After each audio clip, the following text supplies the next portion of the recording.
San Francisco, 1969, Chinatown, a distinct and unmistakable neighborhood that exists within San Francisco in the same way certain enclaves exist within great cities, defined not by municipal borders, but by the people who inhabit them and the culture they sustain. It is a place shaped by generations rather than governed by the city that surrounds it. Its boundaries are not traced on any official map, yet they are understood instinctively by those who live within them and recognized just as clearly by those who remain outside. It is a community with its own language of existence, its own social order, and its own unmistakable rhythm of life. On this Tuesday morning in the fall of 1969, that rhythm takes the form of a neighborhood awakening slowly, deliberately, and with quiet precision. The produce vendors arrange their fruits and vegetables along the sidewalks with a practiced and unhurried efficiency that comes only from decades of repetition. Their movements are careful and exact, guided by memory and routine. Restaurant owners unlock their doors, releasing into the streets the fragrant aroma of kitchens that have been active since 4 in the morning, preparing broths, dumplings, and roasted meats in anticipation of another day. Elderly men claim their familiar corners and benches with deliberate care, settling into spaces that are far more than places to rest. For them, these locations serve as daily affirmations that the neighborhood remains what it has always been still. Theirs. It is still the place their parents and grandparents created from nothing on the far side of the world, carried across the vast expanse of an ocean, and painstakingly rebuilt upon these very streets in this very city. It is a city that has never fully decided whether it welcomed them, yet has come to accept their presence simply because they endured. They have been here long enough that the question of belonging has become irrelevant. The only question that matters now is what the morning demands, and the morning demands what it has always required: work, vigilance, and an unwavering attentiveness born of necessity. It calls for the particular kind of awareness that develops in those who have spent their lives justifying their right to exist in a place to individuals who presume themselves the arbiters of that right. This morning, the streets carry the unmistakable atmosphere of a neighborhood seasoned by time and determined to continue. Regardless of whatever the day may bring, there is a quiet resilience in the air, the quality of something tested repeatedly, yet never broken. It does not expect to shatter today, but it remains alert because the testing never truly ends. The testing is not an interruption. It is the condition of its existence within the larger city that surrounds it. And Chinatown carries this burden the way it carries everything else, without complaint and without expectation of relief. For the burden is not temporary, it is permanent, an ongoing state of being Chinatown in San Francisco. In 1969, on a Tuesday morning in the fall, Bruce Lee walks these streets on this particular morning because he is always in motion. Stillness is not a state he occupies for long. The distinctive atmosphere of Chinatown in the early hours is one he finds worthy of experiencing, worthy of observing with the complete and disciplined attention he brings to everything that matters. He wears dark trousers and a dark jacket, moving with the efficiency and purpose that define him. He neither rushes nor lingers. He is simply present, fully, consciously present in the way he always is. He reads the street the way he reads the world. In the produce vendors, the drifting scents from restaurant kitchens, and the elderly men resting on their benches, he gathers the quiet data of a living neighborhood. It is a community that is functional, resilient, and carrying itself forward into another day with the dignity of something that has endured every challenge the city has placed before it and intends to continue enduring. He has been walking for 40 minutes, moving without a fixed destination. Movement itself is his purpose. Chinatown in the early morning is simply where that movement has led him. So far, nothing has demanded that he be anything more than a man walking through a neighborhood on a crisp autumn Tuesday. The morning remains beautiful in the distinctive way that San Francisco fall mornings often are: cool, clear, and illuminated by a gentle light that sharpens reality rather than softening it. It is the kind of light that reveals rather than conceals, displaying the produce in their true colors and the faces of passers-by in their genuine expressions. Bruce Lee moves through this light as he moves through life. completely, attentively, and with total awareness. He absorbs what the morning offers and finds it sufficient. Within it, he recognizes the quiet worth he discovers in all mornings approached with the proper state of mind-complete attention, the only kind he knows how to give. As he rounds a corner onto Grant Avenue, he notices Officer Davis for the first time. More precisely, he observes what Officer Davis is doing. The officer stands outside a dry goods store before an elderly Chinese man, asserting his presence in the manner he repeats each morning in Chinatown. It is the particular way individuals announce themselves when they believe their authority entitles them to something more than respect. The badge, the uniform, and the institutional power they symbolize have, in his mind, shifted from responsibility into permission to treat others according to the mood of the moment. The elderly man is Mr. Chun, 73 years old. He has operated this dry goods store for 31 years. He knows Officer Davis in the same way everyone in Chinatown knows him, through a mixture of weary resignation and suppressed anger. It is the knowledge that nothing can be done, that complaints have been filed and ignored, and that the very system meant to correct such behavior is the same system that produced it. The wisest course of action, learned through experience, is to endure, wait for the officer to leave, and resume the work that was interrupted. Officer Davis nudges a box of merchandise away from the sidewalk display with the toe of his boot. He does not strike it hard enough to cause damage, but firmly enough to make one fact unmistakably clear. He could, if he chose to, and he is speaking to Mr. Chun in the tone he reserved specifically for Chinatown, the unmistakable, patronizing tone of a man who has already decided that the people before him are undeserving of the courtesy and respect of an ordinary conversation. It is a voice stripped of civility, shaped by assumption and authority. Mr. Chun stands silently, his hands resting at his sides, his gaze lowered toward the sidewalk as he endures the moment, absorbing the humiliation with quiet patience, waiting for it to pass as it always does. From the corner, Bruce Lee observes the scene for a brief moment, his face composed in the calm, attentive stillness he adopts when assessing a situation before determining what it demands of him. He studies Mr. Chun's posture and reads within it 31 years of identical mornings, 31 years of silent endurance, of absorbing insult and waiting for it to end. The weight of that realization settles within him, heavy and immovable, like something that has been gathering slowly in a vast and silent reservoir, accumulating pressure over time without yet finding release. What he decides in that instant is that the situation requires nothing from him, at least not now. It is not a comfortable decision, but it is the correct one. The morning has not yet produced circumstances that his intervention would improve, and Bruce Lee does not act without purpose. Intervention without benefit is not something he contributes to the world. Meanwhile, Mr. Chen manages the encounter with the quiet dignity of a man who has faced it countless times and has learned how to endure it with composure and restraint. Bruce Lee continues down Grant Avenue with the deliberate bearing of someone who has registered an event, filed it away, and carries it forward.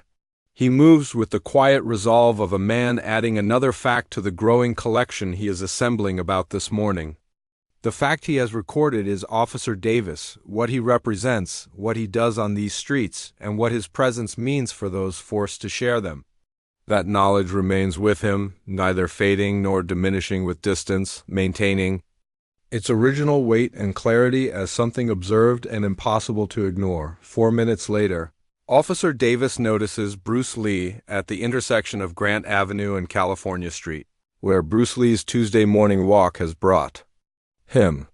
He stands at the corner, observing the street with calm, unhurried attentiveness, the composure of a man fully present and finding value in simply being where he is. Davis notices the dark jacket, the Chinese face, and the unmistakable ease with which Bruce Lee carries himself. It is the confidence of someone who has never accepted the notion that certain spaces are not meant for him. To Davis, that ease registers as something that requires correction. Having appointed himself the enforcer of order in Chinatown, he has convinced himself that the confidence with which its residents move through their own neighborhood must be managed and restrained. He crosses the street toward Bruce Lee with the assured stride of a man who has performed this ritual countless times and found it to be one of the more satisfying parts of his routine. It is the stride of someone who has never questioned his actions and has received only affirmation from a system designed to validate him.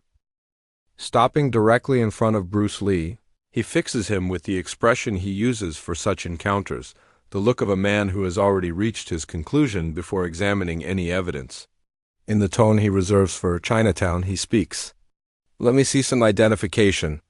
Bruce Lee meets his gaze with the same composed and attentive expression he has worn since witnessing Davis confront Mr. Chun. It is the expression of a man who sees exactly what he expected to see. Without hesitation, he produces his identification with calm efficiency, complying with a demand he recognizes as unjust but chooses to honor because, in this moment, compliance is the correct response. Davis takes the identification and studies it with the scrutiny of someone determined to uncover a problem. Then he speaks, uttering words that have echoed along these streets for generations. He delivers them with casual contempt, as though they are merely another part of his daily vocabulary, as routine as his coffee, his patrol car, and the authority. Conferred by his badge, the words land heavily on the sidewalk of Grant Avenue, carrying the accumulated weight of a century. They hold within them the history of every insult, every injustice, and every indignity endured by those to whom they have been spoken. Bruce Lee receives them with an expression that changes subtly, but unmistakably in a way most people in this neighborhood have learned to suppress. For them, allowing their expressions to change comes at a cost they cannot afford. But Bruce Lee is not most people. His expression shifts not into anger, not yet, but into the controlled stillness that precedes it.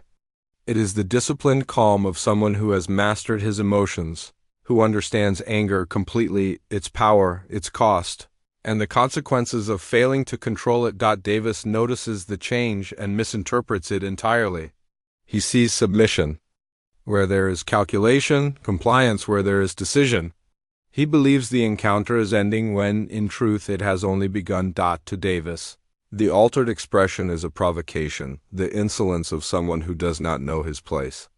And when confronted with such perceived defiance, he responds in the only way he knows how, by asserting hierarchy in the most direct and unmistakable manner available.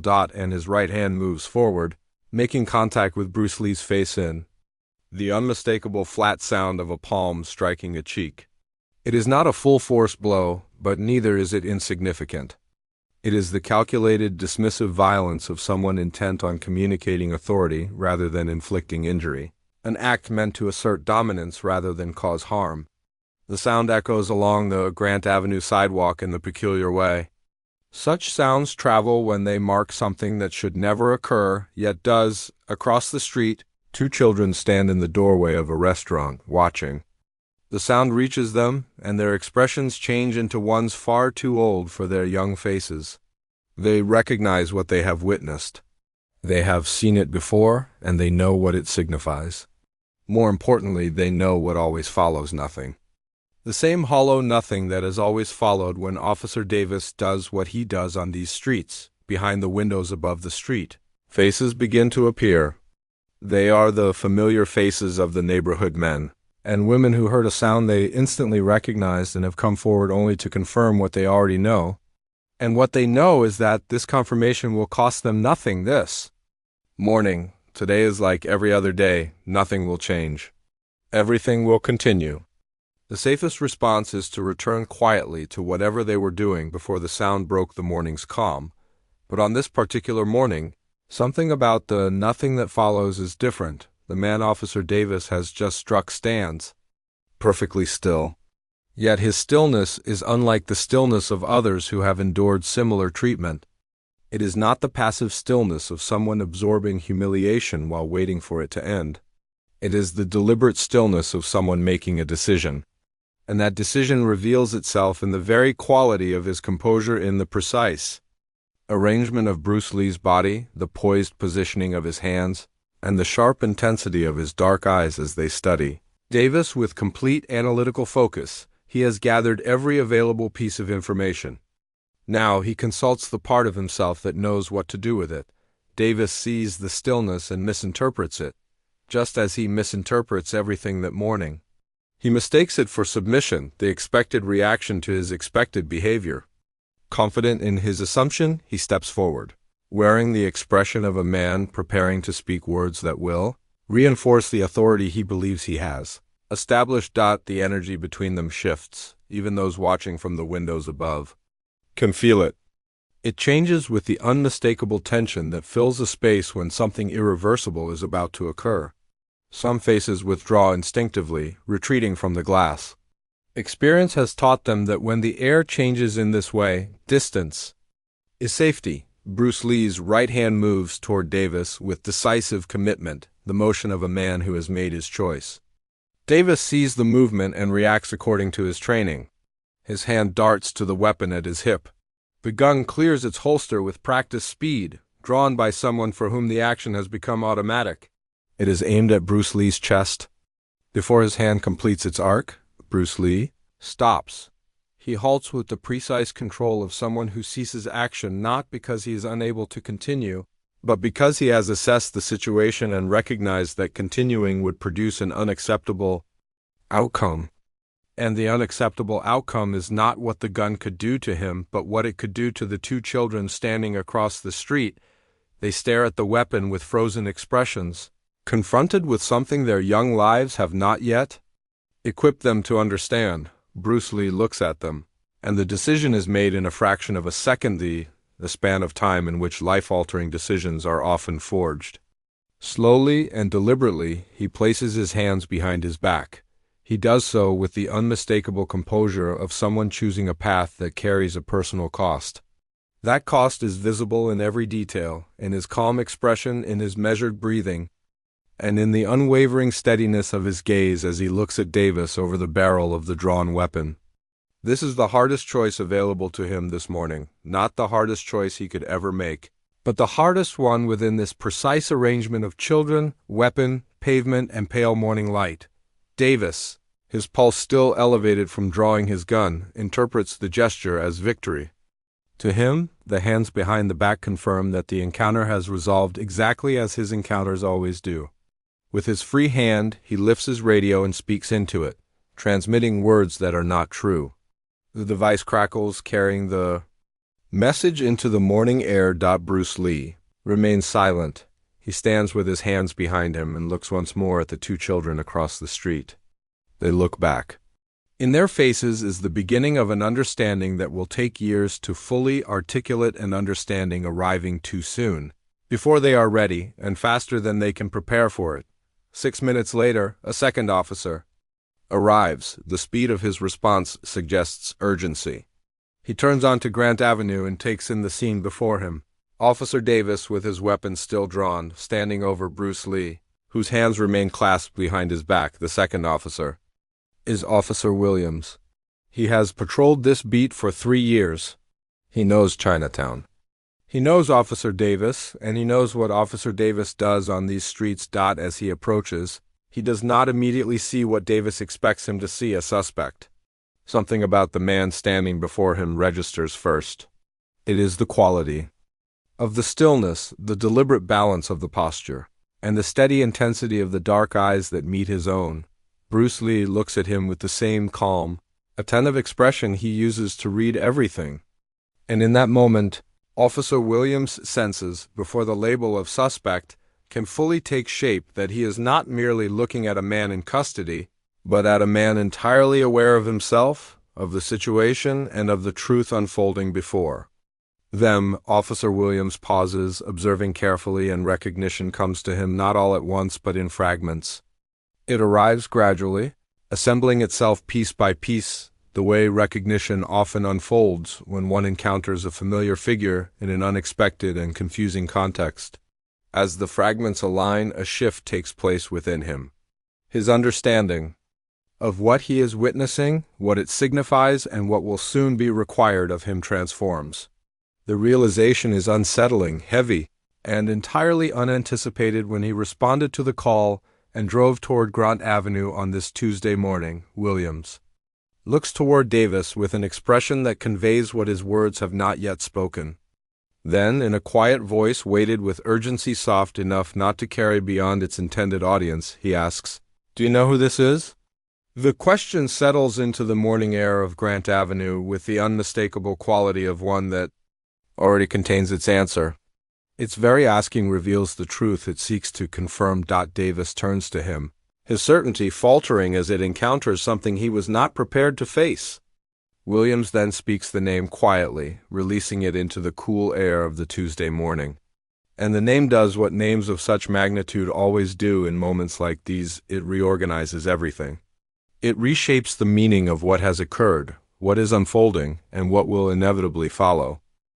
Davis's face shifts through a sequence of emotions: disbelief, calculation, and finally the stark realization of understanding. He stands in full awareness of what he has done, and he knows that the consequences will not vanish. They carry the unmistakable permanence of actions that cannot be undone. This knowledge reveals itself in every detail of his posture, his expression, and the manner in which he continues to hold the weapon he has not yet returned to its holster. At last he holsters the gun. It is the most deliberate act he has performed all morning, more deliberate than the stop, more deliberate than the words, and more deliberate than the hand that struck. The simple motion requires him to carry out a routine gesture while fully aware of its implications. Actions performed under such awareness acquire a profound gravity. And so Davis holsters the weapon, standing on the Grant Avenue sidewalk in silent acknowledgement of the weight of his own conduct. He looks at Bruce Lee and offers words that are insufficient, words that cannot possibly compensate for what has occurred, yet are all that the moment permits. Bruce Lee receives them with quiet composure, recognizing both their inadequacy and their sincerity. His expression reflects the understanding that the morning will not provide what is necessary to truly resolve what has happened. This acceptance is not resignation. It is clarity, the understanding of someone who has learned to distinguish between what a moment can offer and what history demands. These are not the same, and they will not become the same today. Davis stands within this truth and discovers that awareness does not lighten its burden. Bruce Lee slowly withdraws his hands from behind his back and turns. As he does, he glimpses, from the corner of his eye, the elderly man seated on the bench at the corner. The old man has remained there since before Davis arrived, before Williams appeared, and even before the sound of a palm striking a cheek echoed through the street. He sits with the patient stillness of a lifelong witness, someone who has observed events on this street for so many years that watching has become a way of life. Bearing witness, he understands, is not nothing, even when it produces no visible change. His face carries the same expression Bruce Lee has held within himself since turning onto Grant Avenue, the expression of someone who has absorbed something too vast to be resolved within a single morning. For a brief moment, Bruce Lee meets the old man's gaze. In it, he finds the most honest account of what the morning truly was, the clearest and most complete understanding available. Then he turns away and walks down Grant Avenue in the direction from which he came, moving with the same precision, discipline, and purpose that marked his arrival. Behind him, Chinatown resumes its rhythm, because that is what Chinatown does. Continuity is its quiet form of resistance, the most enduring response available to it across the years, the mornings, and the many Officer Davises it has endured. The children in the doorway watch Bruce Lee depart, and they will carry the memory of this Tuesday for the rest of their lives. The old man on the bench watches him go in silence, for the morning has already spoken all that can be said. What it has spoken remains unresolved, and will not be settled by a man's departure. Yet walking is what remains possible. And so Bruce Lee walks. The autumn light of San Francisco falls upon the streets of Chinatown, just as it falls upon every other street in the city, without preference and without judgment. It carries the day forward into whatever comes next, indifferent and enduring, as all mornings are. Long after the Grant Avenue sidewalk has forgotten what it bore this morning, the neighborhood will remember. It will carry the memory forward. In the bodies, silences, and expressions of those who witnessed it, those who cannot forget and were never meant to, they will continue, as they always have. As Chinatown continues. As the fall light continues to descend upon everything equally. illuminating nothing in particular and leaving the work of meaning to the people who stand within it. That work has always belonged to them and always will. They carry what the morning has given them as they carry everything, completely, without expectation that the burden will ever end. For the carrying is not merely a weight, it is a practice. Not simply endurance, but presence. It is the form of presence available to those who have stood in a particular light for a very long time and have learned to remain unbroken by it. This is what Chinatown has always known, what the old man on the bench has always known, and what the children in the doorway are only beginning to understand on this Tuesday morning in the fall of 1969, watching a man in a dark jacket walk down Grant Avenue without looking back.